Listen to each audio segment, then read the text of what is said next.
પાટણ શહેરમાં અનેક સેવાકીય સંસ્થાઓ દ્વારા વિવિધ પ્રકારની સેવાકીય પ્રવૃત્તિઓ કરવામાં આવી રહી છે. ત્યારે પાટણ શહેરના અંબિકા શાક માર્કેટના પ્રમુખ મંત્રી સહિત કારોબારી સભ્ય અને વેપારીઓના સહયોગથી ઉનાળાની ઋતુને ધ્યાનમાં રાખી શાક માર્કેટમાં આવતા ખેડૂતો, વેપારીઓ તેમજ આમ જનતાને ઠંડા પાણીની સુવિધા ઉપલબ્ધ બની રહે તેવા ઉદ્દેશ્યથી અખાત્રીજના પવિત્ર દિવસે અંબિકા શાક માર્કેટમાં ઠંડા પીણાની પરબનો પ્રારંભ કરવામાં આવ્યો હતો.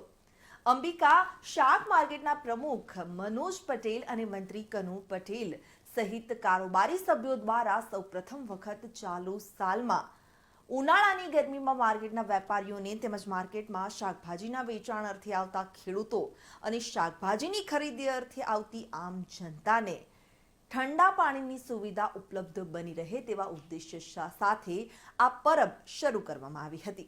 આ પાણીની પરબની સેવા પ્રવૃત્તિને સૌએ સરાહનીય લેખાવી હતી.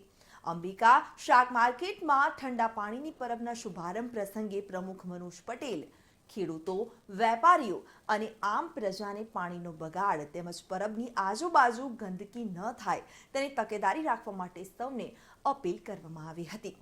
રિપોર્ટર ધર્મેન્દ્રસિંહ દરબાર સાથે ચક્રવાત ન્યૂઝ, પાટણ.